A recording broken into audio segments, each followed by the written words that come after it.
మరలా చిగురించబోతుంది. గొప్ప దినాలను చూడబోతున్నావు. నీ యేసుకు సమస్తము సాధ్యమే. గుడ్ మార్నింగ్ దేవుని ప్రియ కుమారుడా, గుడ్ మార్నింగ్ దేవుని ప్రియ కుమార్తె. Special good morning to you. Pentecost దినాన దేవుని ఆత్మ వారి పైకి అగ్ని నాలుకలు తీసుకొచ్చిన లేఖనాలు చెప్తున్నాయి. కానీ చూడండి, వీరుంటున్న స్థలము చాలా ప్రాముఖ్యమైనది. మరి ఏ స్థలంలో కూడా జరగలేదు ఆ విషయము. ఆ రోజు ఒక పర్టికులర్ స్థలంలో జరిగింది. ఆ పర్టికులర్ స్థలంలో నీపై కూడా దేవుడు కురిపించడానికి ఇష్టపడుతున్నాడు. ఆ స్థలంలో ఎలాంటి వారు ఉన్నారు? ఆ స్థలంలో యేసయ్య గురించి ఆసక్తి పరులు ఉన్నారు. యేసయ్య అంటే పడి చచ్చిపోయేవారు ఉన్నారు. యేసయ్య కొరకు పయనించి పరుగెత్తే వ్యక్తులు ఉన్నారు. యేసయ్య గురించి ఏమైనా చేయడానికి ఇష్టపడే వ్యక్తులు ఉన్నారు. ఆయనతో పయనించిన వారు ఉన్నారు. మన మనస్సు దేవునితో నింపబడి ఉంటే, దేవుని కొరకు ఆసక్తి కలిగి ఉంటే, ఆత్మ నూతన కార్యాల వైపుగా మనం నడిపిస్తాడు. ఆత్మ దేవుని పని. యేసు ప్రభు కోసం ఎవరికి ఆసక్తి ఉందో వారిలో మరింత ఆసక్తిని పెంచడం. యేసయ్య అన్న పదం పలికితే ఆత్మదేవుడు ప్రత్యక్షమైపోతాడు అక్కడ. ఆయన పని మీ జీవితంలో బలమైన కార్యం చేయాలి.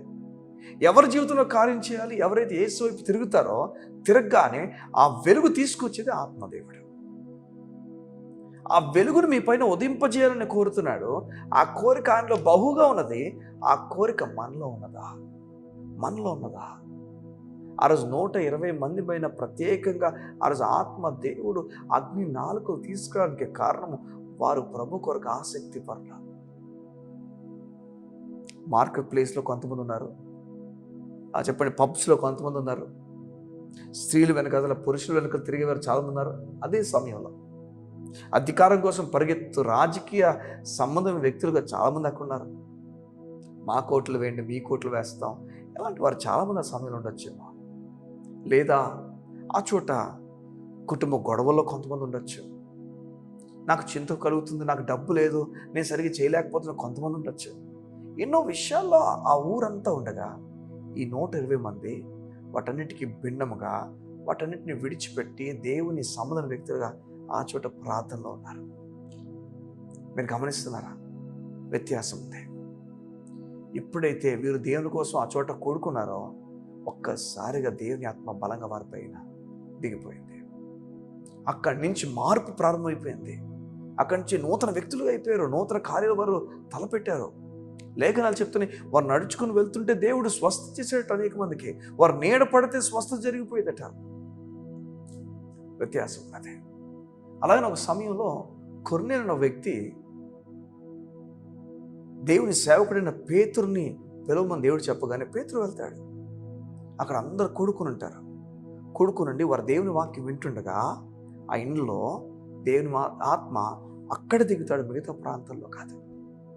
వారు ఆసక్తి పరులు, వారి హృదయం అంతా కూడా దేవునితో నింపుకున్నవారు. నీ సమయము ఇక మీదట ప్రభువుకు నీవు ఇచ్చుదువుగాక. నీ హృదయ అంతరంగాల్లో దేవుని కోసం అంటూ ఒక సమయము నువ్వు కేటాయించుదువుగాక. నాకు సమయం లేదండి, నా బిడ్డలతో అయిపోతుంది, నా కుటుంబంతో అయిపోతుంది. లేదు, ఈ మాట మనం మాట్లాడకూడదు. ఎందుకంటే మనం వంట సిద్ధపరచడానికి మనం సిద్ధపడకపోతే మనం అప్పుడు మన ఇంటికి ఒక మంచి భోజనం మనం పెట్టలేము. అదే మన జీవితాన్ని ప్రభుదట్టి సిద్ధపరచినప్పుడు మనం మంచి బ్రతుకును బ్రతకలేము. నిజమైతే దేవుని ఎదుట ఎవరైతే వారి జీవితం పెడతారో, ఎవరైతే ప్రతి విషయం దేవునికి అప్పగిస్తారో, వారు అలసిపోకుండా దేవుని దగ్గర నుంచి బలము పొందుకొని ముందుకు కొనసాగుతారు. ఈరోజు నేను నమ్ముతున్నాను, మీరు దేవుని ఆత్మకు, దేవుని విషయాల కొరకు ఆసక్తి కలిగిన వ్యక్తులైతే ఇప్పుడే దేవుని ఆత్మ మిమ్మల్ని నూతన విషయాల కొరకు నడిపించబోతున్నాడు. May the Holy Spirit fill you with Jesus.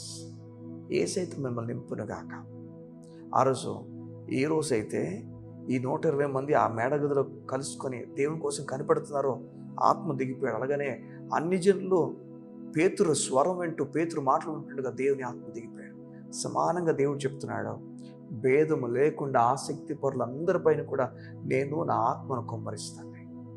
ఆ ప్రత్యేకమైన ఆత్మ ఈ ఉదయాన మీ పైన కుమ్మరించేవాడును కాక. మీపైనే, ప్రత్యేకంగా నీ పైన ఇప్పుడు దేవుని ఆత్మ కుమ్మరించబడ్డ కాక ఆ సమాధానము సముద్రమంత సమాధానం నీవు పొందుకుందువు కాక, విడుదల పొందుకుందువు కాక, నెమ్మది పొందుకుందువు కాక. కళ్ళు మూసుకున్నట్లయితే ఈ ఉదయం మీ గురించి ప్రార్థన చేస్తాను. మా ప్రియ పరలోకపు తండ్రి, నీకు వందనాలు.